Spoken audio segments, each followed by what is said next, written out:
L'univers infini est peuplé de phénomènes étranges, violents, mais qui pourraient transporter des formes de vie. Imaginez des portails cosmiques où les objets disparaîtraient, d'où ils seraient éjectés, ou bien s'échapperaient vers d'autres dimensions de l'espace ou du temps. Dans la plupart des cas, vous disparaîtriez. Soit vous seriez pulvérisé dans le cas d'un trou noir, soit vous seriez propulsé dans une autre partie de l'univers, c'est le cas du trou de verre, ou vous seriez détruit par le jaillissement d'une fontaine si vous êtes dans un trou blanc. Les scientifiques recherchent ces trous noirs, ces trous blancs et ces trous de verre qui naissent dans l'espace. Mais sont-ils des inventions de l'imagination ou un fait scientifique ?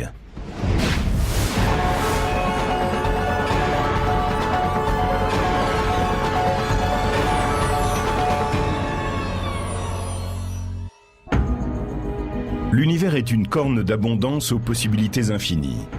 Il pourrait s'y trouver, par exemple, des navettes qui mèneraient dans n'importe quel endroit du cosmos. Il ne s'agit pas de vaisseaux futuristes. C'est grâce aux trous de verre qu'on pourrait peut-être effectuer un voyage galactique. Encore uniquement théorique, c'est un tunnel qui offrirait des raccourcis à travers l'espace et le temps. Les trous de verre ressemblent un peu au métro que l'on trouve dans certaines villes. On entre dans un trou, on emprunte un tunnel et on en sort au bout par un autre trou. C'est ainsi qu'on se déplace à l'intérieur de l'agglomération. Le trou de verre permettrait de la même façon de voyager entre différents points de l'univers en passant par un trou. Le physicien Clifford Johnson a examiné les possibilités qu'offriraient ces trous de verre. La différence entre un trou de verre et le système du métro, c'est qu'on utiliserait le premier pour voyager sur une plus grande distance qu'on ne le fait dans un espace habituel. En théorie, un trou de verre comporte une gorge qui est l'entrée et des sorties qu'on appelle les bouches, situées dans différentes parties de l'espace. L'idée du trou de verre est séduisante car nous sommes limités par la vitesse de la lumière. Il nous faut au moins 600 000 ans pour rejoindre la galaxie d'Andromède, même en nous déplaçant à la vitesse de la lumière. Je continue à me demander si la prochaine grande découverte astronomique ne sera pas celle des trous de verre. Non pas seulement parce qu'ils constitueraient pour nous un sujet passionnant, mais parce qu'ils pourraient nous conduire dans des endroits que nous ne pouvons pas atteindre autrement. Gregory Benford est un homme de science, un physicien de renom et également l'auteur de 30 romans de science-fiction. Il a montré comment certaines théories jugées fantastiques pouvaient devenir réalité. Nombre d'entre nous aimeraient savoir si les trous de verre existent vraiment, ou bien s'ils ne sont qu'une construction mathématique inventée par le génial Einstein. Les lois de la relativité générale d'Albert Einstein permettent l'existence de trous de verre. En 1930, Einstein et son collègue Nathan Rosen calculaient les données mathématiques de l'un de ces pipelines intergalactiques, connu aujourd'hui sous le nom de pont d'Einstein-Rosen. Les trous de verre sont le résultat des équations d'Einstein sur la relativité générale. Ils sont bien sûr hypothétiques, et leur fonction est de connecter entre elles différentes parties de l'espace et du temps. Le trou de verre mathématique d'Einstein-Rosen découle de l'étude des trous noirs.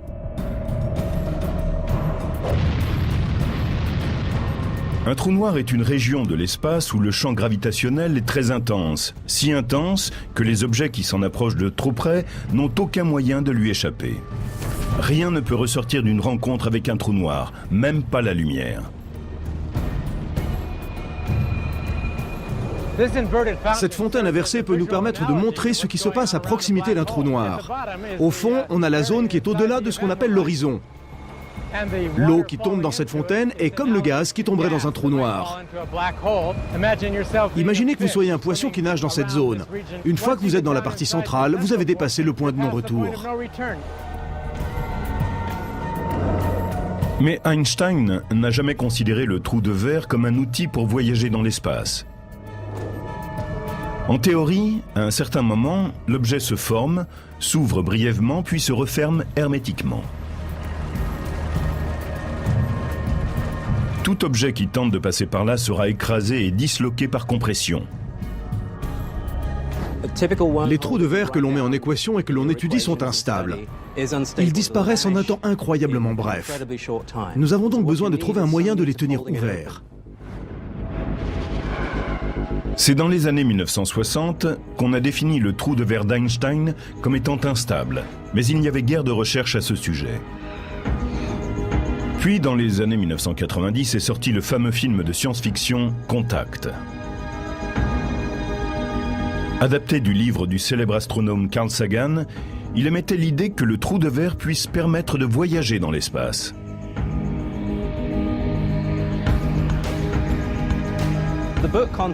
Le livre Contact ainsi que le film ont été une bonne chose. Il s'agissait d'une fiction qui rendait accessible à tous le concept du trou de verre. C'était une façon agréable d'y intéresser de nouveau le grand public. C'était une idée tirée par les cheveux que la plupart des physiciens ne prenaient pas au sérieux, jusqu'à ce que Carl Sagan décide d'écrire ce livre de façon aussi réaliste que possible. Depuis, les scientifiques qui étudient de façon théorique les lois de la relativité générale d'Einstein ont réfléchi au voyage par les trous de verre. Les scientifiques ont commencé à enquêter sur l'existence de trous de verre différents de ceux d'Einstein et qui seraient traversables. Mais ceux-ci auraient besoin d'un élément qui les empêche de se refermer. On veut stabiliser le trou de verre, on ne veut pas qu'il se détruise. On veut le garder ouvert. Pour cela, il faut un élément nouveau qu'on appelle la matière exotique ou négative. Nous n'avons encore jamais vu de matière négative. Elle aurait des propriétés antigravitationnelles. Et si nous en trouvons un jour, ce sera peut-être la clé pour stabiliser un trou de verre. L'idée d'un trou de verre qu'on pourrait traverser a captivé les amateurs de science-fiction. Elle a aussi relancé les études sur ce sujet dans la communauté scientifique. L'idée d'un trou de verre traversable a fait sensation. Cela voudrait dire qu'il serait peut-être un jour possible, d'un point de vue physique, de construire un système de métro vers une autre galaxie. Le terme trou de verre est venu en comparant le phénomène avec une pomme. Admettons que vous vouliez aller d'un côté de cette pomme à l'autre. Si vous êtes un ver, vous pouvez grignoter, faire votre chemin dans le corps de la pomme, creuser un petit tunnel et ressortir de l'autre côté, c'est le plus court. Mais contrairement au ver qui se déplace dans la pomme et ressort tranquillement de l'autre côté, nous ne saurions pas quels dangers nous attendent à l'autre bout du trou de verre. Le trou de verre pourrait déboucher sur une zone très dangereuse de l'univers, peuplée de phénomènes inconnus. On pourrait même arriver au cœur d'une étoile. Si nous découvrons un trou de verre et qu'il soit assez proche pour que nous puissions l'atteindre, nous enverrons certainement d'abord des sondes automatisées dont nous programmerons le retour. Nous les mettrons peut-être sur un câble, au cas où il se produirait un accident qui les empêche de revenir par leurs propres moyens. Les physiciens n'ont aucune idée de la façon dont un trou de verre apparaît naturellement dans notre univers. Mais peuvent-ils être créés artificiellement? Une possibilité sur laquelle travaillent les physiciens et qui permettrait de construire des trous de verre, ce serait de les faire exploser à partir de ce qui est considéré comme le tissu de l'espace-temps et qui contiendrait peut-être de minuscules trous de verre, naissant et quittant l'existence en raison des lois de la mécanique quantique. Les spécialistes ont émis une hypothèse. Les trous de verre traversables pourraient être sculptés à partir de la mousse quantique, une structure subatomique semblable à une bulle qui existerait partout dans l'univers à une échelle des milliers de milliards de fois plus petite que le noyau d'un atome. Dans le principe, c'est ainsi qu'il faudrait faire. Mais c'est complètement impossible à partir des technologies dont nous disposons à l'heure actuelle. Au cas où l'on arriverait à en découvrir ou à en créer un, les spécialistes ont déjà envisagé une autre utilisation du trou de verre. Pourrait-il transporter des touristes galactiques dans le temps, aussi bien que dans différentes régions de l'espace? Pour créer une machine à explorer le temps ou un trou de verre qui nous emmènerait dans une galaxie lointaine, il faudrait disposer des outils d'une civilisation qui aurait peut-être des millions d'années d'avance sur nous. Au cinéma, les machines à explorer le temps épatent le public depuis plus de 50 ans. Messieurs, Je parle de voyager dans le temps grâce à une machine construite à cet effet. Mais pourrait-on se servir d'un trou de verre pour ce type de voyage? Le trou de verre peut permettre certaines choses, comme aller dans une autre galaxie en mettant simplement un pied dedans, ou même se déplacer dans le temps. Mais en tant que machine à explorer le temps, les trous de verre posent des questions troublantes. Dans un lointain futur, des terriens seront-ils en mesure de voyager dans le passé et peut-être même de changer l'histoire?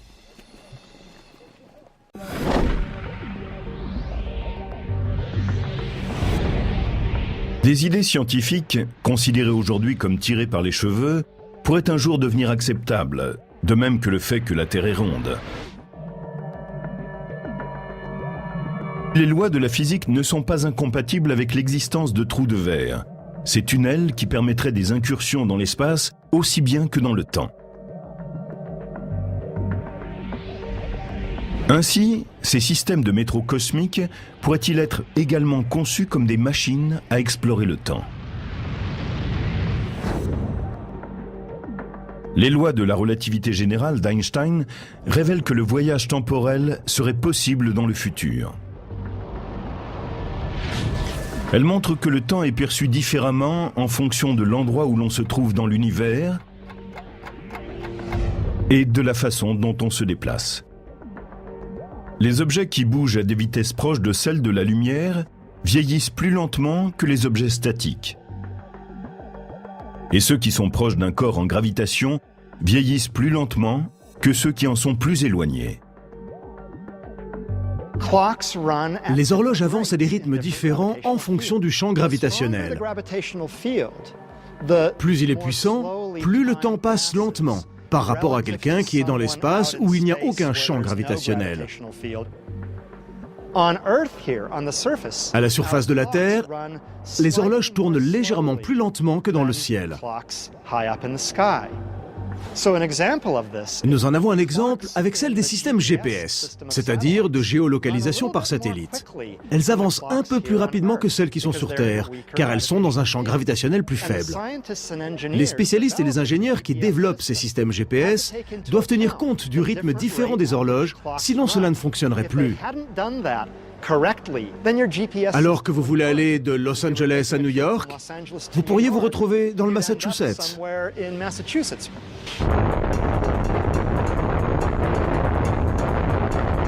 Le voyage dans le futur a été testé à l'aide d'horloges atomiques de très haute précision. Les scientifiques ont placé une horloge au sol et une autre dans une fusée au-dessus de la Terre. Ils ont comparé la marche des deux mécanismes par des signaux radio entre la fusée et le sol. L'horloge dans la fusée avançait plus vite. Sur la Terre, mon horloge avance plus lentement si on la compare à une autre qui serait dans un vaisseau quelque part loin d'ici. Les passagers de ce vaisseau vont donc aller plus rapidement dans le futur. Les physiciens étudient la possibilité, grâce au trou de verre, de voyager vers le futur, mais aussi vers le passé.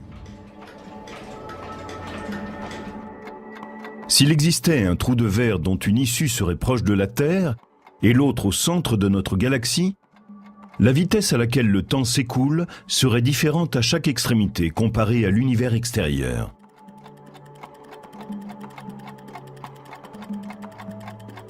Mais quand on est dans le trou de verre, le temps semble passer toujours de la même façon.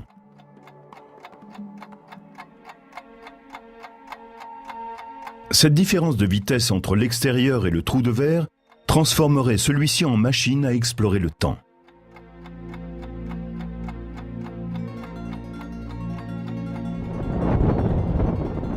Ce qui signifie qu'en entrant dans un trou de verre, on pourrait quitter cet endroit aujourd'hui et sortir de l'autre côté 100 ou 1000 ans plus tôt.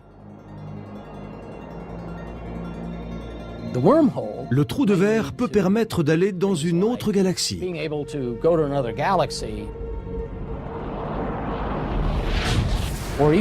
Il peut même permettre d'aller dans une autre époque.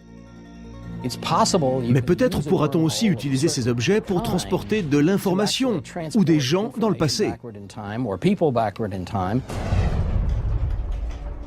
Cependant, un tel voyage peut donner naissance à des paradoxes troublants. Quelqu'un pourrait-il voyager dans le passé et changer l'histoire ?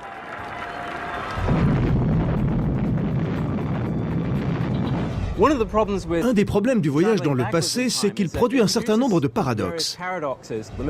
Le plus célèbre est le paradoxe du grand-père. Selon celui-ci, si je dispose d'une machine à explorer le temps, je peux retourner dans le temps et tuer mon grand-père, qui n'engendrera donc jamais mon père, qui ne pourra jamais m'avoir, si bien que je ne pourrai pas venir au monde et par conséquent remonter dans le passé. Admettons que vous retourniez dans le passé et que vous rencontriez votre mère adolescente avant votre naissance. Et voilà qu'elle tombe amoureuse de vous. Comment pouvez-vous être né si votre mère rejette votre père et tombe amoureuse de vous au lieu de lui? Les problèmes pratiques sont immenses. Mais si une femme frappe un jour à votre porte et vous déclare qu'elle est votre arrière petite-fille, qu'elle arrive du futur, qu'elle a remonté le temps pour vous rencontrer, vous, son dernier ancêtre, ne lui fermez pas la porte. Peut-être nos descendants auront-ils un jour la possibilité de voyager dans le temps et viendront-ils frapper à votre porte.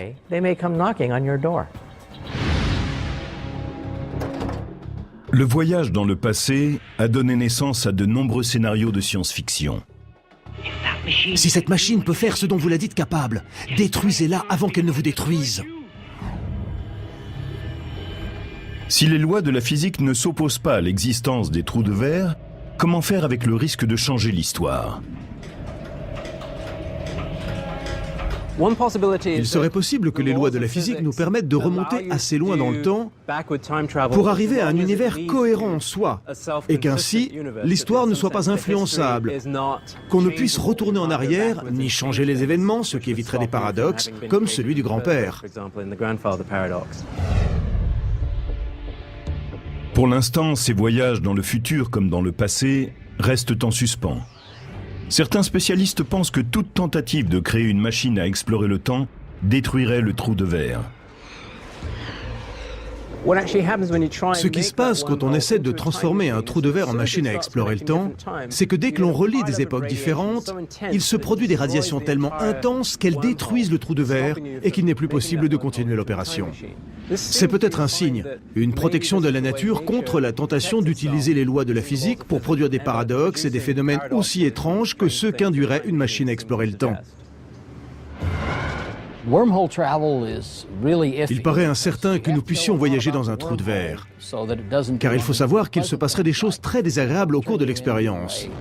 Vous seriez tout d'un coup transformé en une grosse boule de gaz, car les forces gravitationnelles qui soutiennent le trou de verre sont vraisemblablement assez intenses.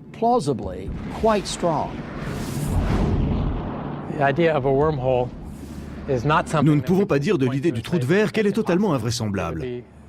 Cela serait absurde de penser que nous ne pourrons jamais faire ce dont nous parlons, parce que nous traitons avec des forces, des énergies et un savoir qui n'appartiennent pas à notre domaine habituel de recherche. Tout comme les trous de verre, d'autres phénomènes n'ont jamais été découverts dans l'espace. Mais la théorie de la relativité générale d'Einstein permet d'envisager leur existence. C'est ce qu'on appelle les trous blancs. On dit qu'un trou noir est un objet dans lequel les choses tombent et disparaissent, un peu comme dans le trou d'un évier. Un trou blanc fait le contraire, les choses en sortent, un peu comme dans une fontaine. Un trou blanc est comme une licorne, un animal exotique que personne n'a jamais vu. Un trou blanc est très similaire à un trou noir, sauf qu'il fonctionne à l'inverse. Pensez à une cassette vidéo qu'on enroule en marche arrière. Au lieu que la matière tombe au-delà de l'horizon du trou et ne puisse jamais en sortir, ici la matière tombe à l'extérieur. C'est donc le contraire, l'inverse du trou noir. Aujourd'hui, on a compris qu'en effet, on trouvait des trous noirs dans l'univers. Et l'on se demande si c'est la même chose pour les trous blancs.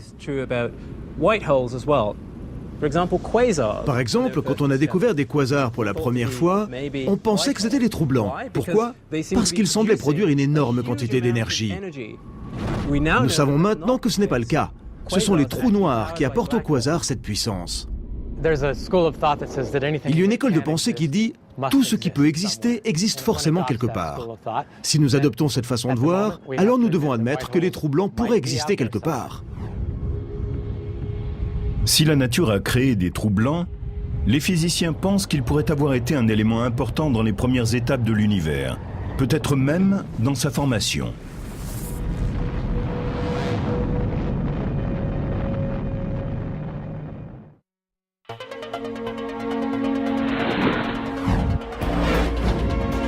Quand on essaie de résoudre certains mystères de l'univers, les réponses peuvent être vraiment complexes. Il a commencé avec le Big Bang, une boule de feu faite de matière et d'énergie en expansion. Au début, elle était réduite à un tout petit point subatomique qu'on appelle une singularité. Une singularité est une région où la gravitation est d'une puissance immense. Celle du Big Bang a donné naissance à un univers entier qui inclut l'espace, le temps et toute la matière qui l'emplit. Un trou blanc est un type similaire de singularité. C'est un objet théorique qui résulte des lois d'Einstein sur la gravitation. C'est essentiellement un trou noir à l'envers, un point de singularité d'où la matière est éjectée. Par conséquent, certains spécialistes se sont demandé si l'univers pouvait avoir été créé à partir d'un trou blanc. Pour décrire la naissance de l'univers, on pourrait dire qu'il y a eu un grand trou blanc duquel émerge une singularité initiale. Cette idée de la création de l'univers fait partie des nombreuses hypothèses sur sa naissance, sur la façon dont tout a commencé, dont s'est produit le Big Bang. Écoutez bien, un trou blanc émet de la matière, il ne l'avale pas. Mais est-ce que ce n'est pas la même chose pour le Big Bang? Un tout petit point prodigieux se dilate et expulse de la matière. C'est pour cela qu'un trou blanc est peut-être à l'origine de l'histoire de notre univers.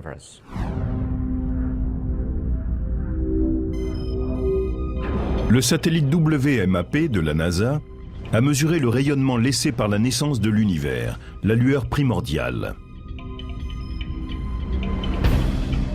Les images de ce micro-ondes cosmique ont confirmé que l'univers a commencé avec une phase brève de croissance considérable, appelée inflation, qui a précédé sa phase régulière d'expansion.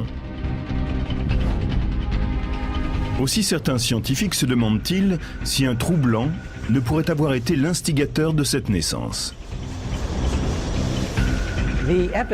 La preuve que nous apportent maintenant les satellites spatiaux en orbite autour de la Terre, comme le WMAP, correspond bien à l'idée de multivers. Un multivers consiste en plusieurs univers qui flottent comme des bulles de savon. Dans un bain moussant, nous avons des bulles dont l'existence est brève. Elles éclatent et donnent naissance à d'autres petites bulles de savon. Autrement dit, le phénomène du Big Bang pourrait se produire en permanence. Et peut-être chaque Big Bang commence-t-il par un trou blanc qui ensuite se dilate rapidement pour nous donner un bébé univers.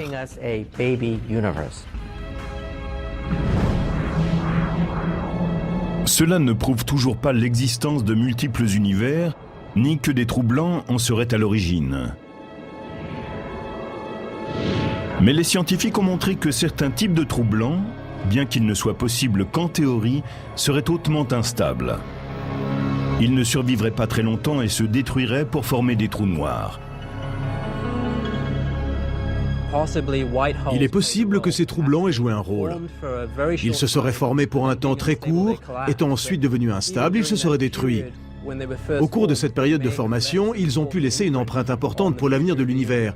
Nous ne savons pas si c'est exact, mais c'est une possibilité. Les trous blancs sont la marque d'une imagination active, mais je ne pense pas qu'ils aient la moindre substance. Ce sont des objets entièrement théoriques. Cependant, les trous noirs l'étaient eux aussi autrefois. On ignore encore si les trous blancs ont vraiment existé lors de la naissance de l'univers. Mais en revanche, il est certain que les trous noirs ne sont plus de la science-fiction. C'est un fait scientifique. Les spécialistes sont d'accord pour dire que ces vortex tourbillonnants sont nés de l'agonie d'étoiles massives. Quand une étoile massive n'a plus assez d'énergie, elle ne peut plus lutter contre sa force gravitationnelle. Elle se détruit de l'intérieur et forme un trou noir.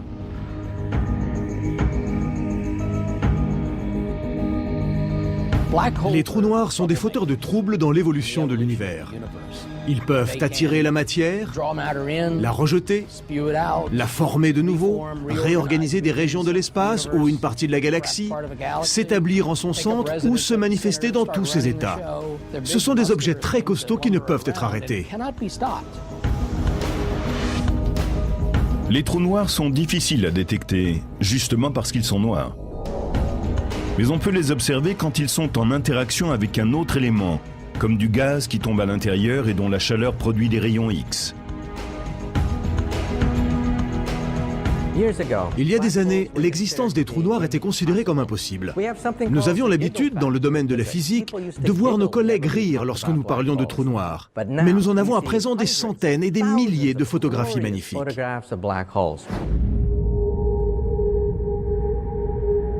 Il y a au moins deux types de trous noirs. L'un est le trou noir stellaire. Sa masse est de 3 à 30 fois celle de notre Soleil. On pense qu'il en existe 100 millions de ce genre dans la Voie lactée et un nombre similaire dans d'autres galaxies. L'autre est le trou noir supermassif, dont la masse est égale à des millions de milliards de fois celle de notre Soleil. On pense qu'il existe un méga monstre de ce type au centre de la plupart des grandes galaxies. Notre Voie lactée en possède un. Maintenant, qu'ils soient stellaires ou supermassifs, tous les trous noirs sont des cannibales cosmiques. Un trou noir est comme la réception d'un motel cosmique.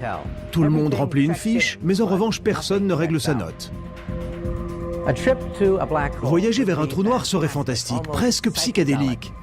C'est comme une expérience de mort imminente. Quand vous vous rapprochez du trou noir, les forces de marée commencent à étirer votre corps, de telle sorte que le haut et le bas sont soumis à des forces gravitationnelles différentes et que vous êtes spaghettifié. En réalité, les atomes même de votre corps deviennent comme des nouilles et sont déchiquetés. Dans le cas d'un trou noir supermassif, le processus de spaghettification est différent. La personne qui sauterait dans le trou ne subirait pas ce traitement avant de passer l'horizon, car les forces de marée ne seraient pas assez intenses pour l'étirer avant qu'elle arrive au plus près de la singularité. Ainsi, celui qui sauterait dans un trou noir vivrait quelques instants où il percevrait qu'il est arrivé à l'intérieur, où il pourrait s'en émerveiller avant de plonger vers la singularité et d'être spaghettifié.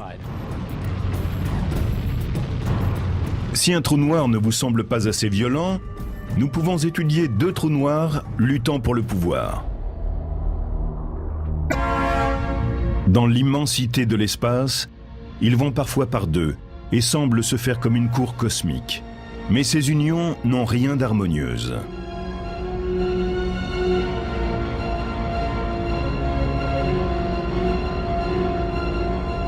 Quand deux trous noirs sont trop proches, ils se retrouvent pris au piège de la force de gravitation de leur partenaire. Ils sont en orbite l'un autour de l'autre, comme des derviches tourneurs. Ils peuvent alors être amenés à se cogner, puis à s'agréger. On pense que les collisions entre trous noirs sont assez fréquentes. Quand ils sont en orbite l'un autour de l'autre, ils pourraient être pris dans un mouvement de spirale et finir par se mélanger. Et ce nouvel objet créerait une énorme perturbation dans l'espace-temps. Si vous avez deux objets qui occupent un vaste espace et qu'ils se mélangent, cela va produire une onde qui va s'éloigner en emportant avec elle une forte énergie.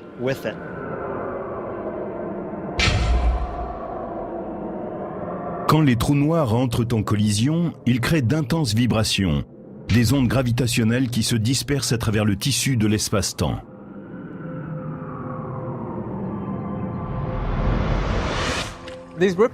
Ces ondes ressembleraient à celles que vous avez sans doute déjà vues à la surface d'un étang. Si vous y lancez un caillou, cela crée une perturbation et vous voyez des vaguelettes la transporter vers des points plus éloignés. Par le passé, il était impossible d'identifier des collisions de trous noirs en système binaire. Aujourd'hui, les scientifiques ont développé des détecteurs d'ondes gravitationnelles, si bien qu'avec un peu de chance, ils pourront peut-être prendre sur le fait ce type d'événement. LIGO est un observatoire basé au sol, destiné à détecter les ondes gravitationnelles produites par les collisions de trous noirs de la taille d'une étoile, c'est-à-dire plusieurs fois la masse de notre Soleil. Cet interféromètre utilise des lasers pour mesurer les mouvements de miroirs suspendus en hauteur par des câbles. Il existe en Europe des structures similaires, c'est le projet Einstein at Home. Quand deux trous noirs fusionnent, ils libèrent des ondes gravitationnelles dans la structure de l'espace. Et quand ces vaguelettes passent à travers ces contractions géantes, elles altèrent très légèrement la distance qui les sépare des miroirs détecteurs, qui peuvent ainsi les suivre et les observer à distance. Cette altération est le signe du passage d'une onde gravitationnelle. Dans l'avenir, l'ESA, une mission conjointe de la NASA et de l'Agence spatiale européenne, sera capable de détecter les ondes provoquées par la collision de trous noirs supermassifs. Ces impacts se produisent après que deux galaxies ont fusionné et que leur trou noir supermassif sombre au centre de cette galaxie nouvellement formée et se rencontrent.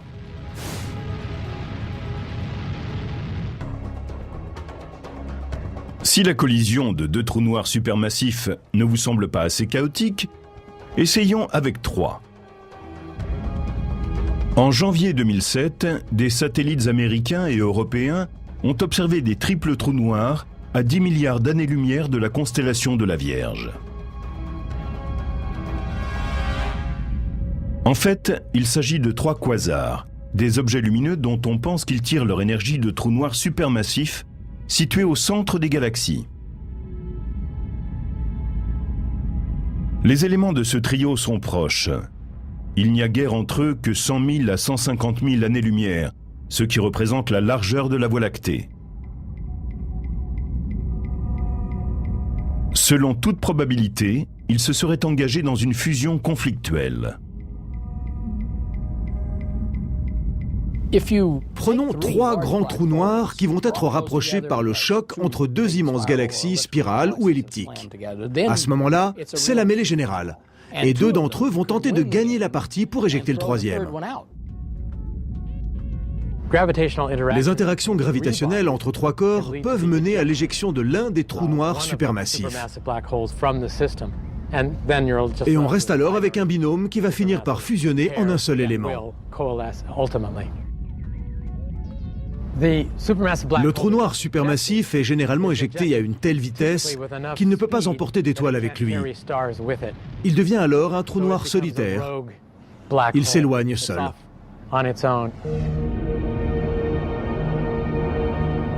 La science contemporaine continue à étudier les mystères qui entourent les trous noirs. Mais une question agite toujours les chercheurs. La question la plus importante en ce qui concerne les trous noirs est « qu'y a-t-il de l'autre côté ?» Que se passe-t-il si l'on jette une encyclopédie dans un trou noir? Toute cette information est-elle perdue? Nous n'en sommes pas certains. Selon la loi de la relativité générale d'Einstein, rien ne peut jamais ressortir d'un trou noir. Mais si celui-ci est minuscule, les lois de la mécanique quantique se mêlent à celles de la relativité générale. La mécanique quantique régit le monde de ce qui est très petit, comme les électrons, les neutrons et d'autres particules subatomiques. La relativité générale régit le monde de ce qui est grand, là où domine la gravitation telle que nous la connaissons bien. Ce sont les planètes, les étoiles et les galaxies. Quand on utilise la théorie quantique pour étudier les trous noirs, il en ressort qu'ils ne sont pas des objets complètement inertes qui ne feraient qu'aspirer les objets et dont rien ne sortirait. Ils irradient. Ces trous noirs qui irradient sont appelés de mini-trous noirs, car ils sont plus petits que leurs cousins stellaires ou supermassifs.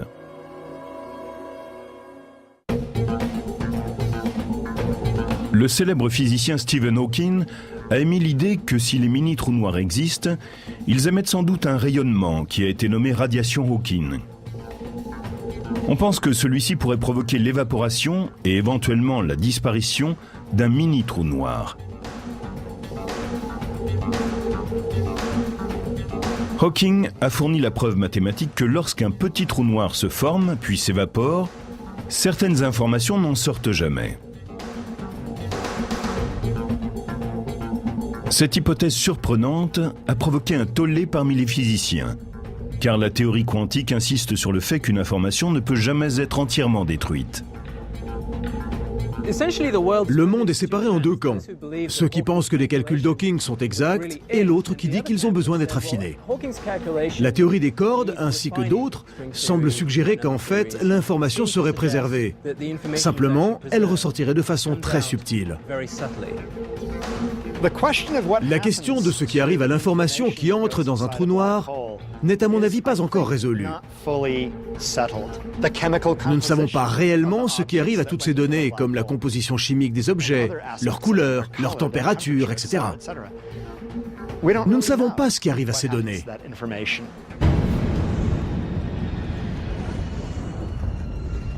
Il paraît peu probable que les scientifiques puissent s'aventurer à l'intérieur d'un trou noir et rentrer chez eux entiers pour faire un rapport sur leur découverte. Mais la collaboration de savants du monde entier peut être sur le point d'aboutir à la fabrication de petits trous noirs, ici même, sur la Terre.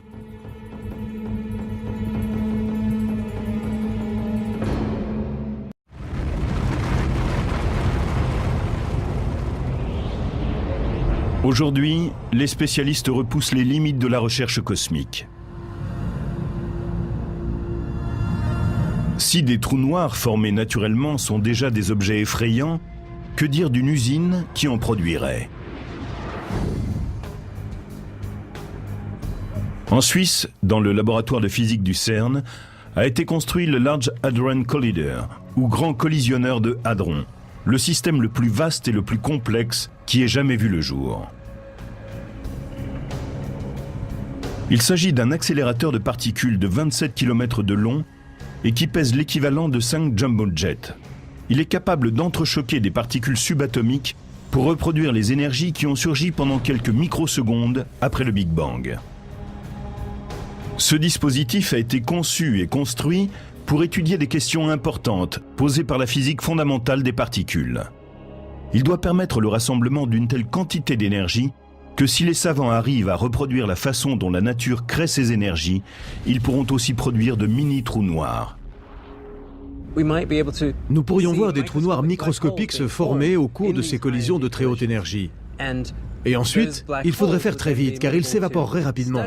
Nous pourrions cependant étudier les déchets produits et comprendre les lois de la gravité quantique en laboratoire. Nous n'avions jamais pensé avoir cette chance au cours de notre vie.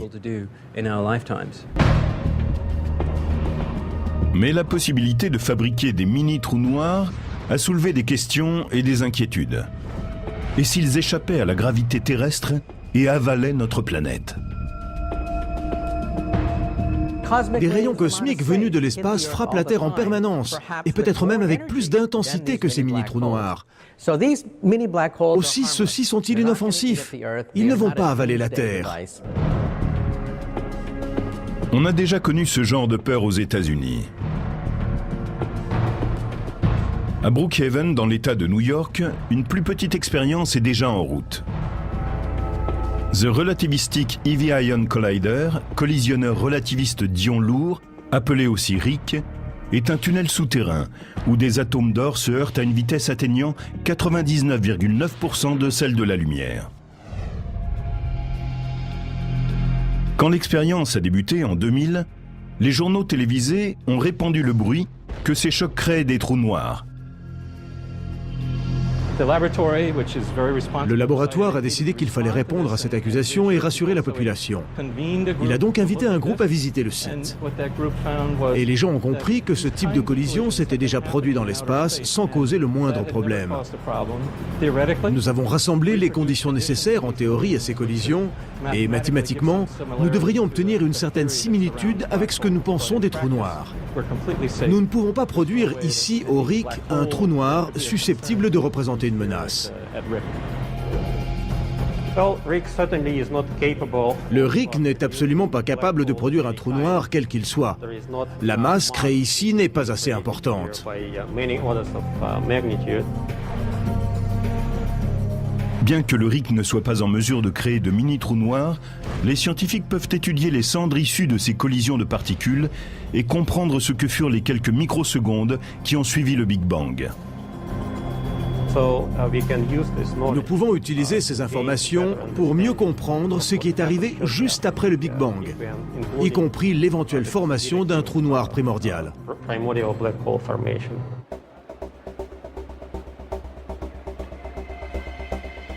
Ces expériences de collision de particules en Suisse et aux États-Unis ne peuvent pas créer des trous noirs qui mettraient en danger la vie sur Terre. Mais ils pourraient nous apprendre si l'information ressort d'un mini-trou noir et même comment l'univers a commencé.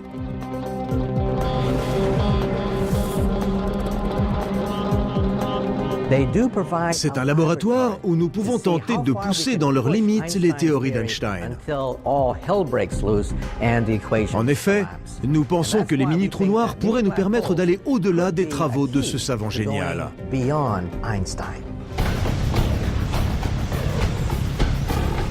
Les spécialistes continuent à explorer les mystères qui entourent les trous noirs. Ils restent également attentifs aux signes qui révéleraient la présence de trous de verre et de trous blancs. Nous sommes en marche pour la prochaine étape. Les trous blancs, les trous de verre et les trous noirs offrent pour la plupart des passeports pour l'amnésie. Ce ne sont pas les endroits où je voudrais passer mes prochaines vacances, bien que le billet pour cette destination soit très cher. Ces objets sont très difficiles à observer, et pour l'instant, nous ne connaissons vraiment que l'un d'entre eux, le trou noir. Les autres sont peut-être de pures illusions, l'équivalent de la licorne pour les astronomes. Dans l'histoire de la science, on trouve plusieurs cas où une idée ou même la solution d'une équation a semblé être une invention de l'imagination pour finalement se révéler exacte. Les trous noirs en sont un exemple. Et nous découvrirons peut-être un jour le rôle que jouent dans la nature les trous blancs et les trous de verre.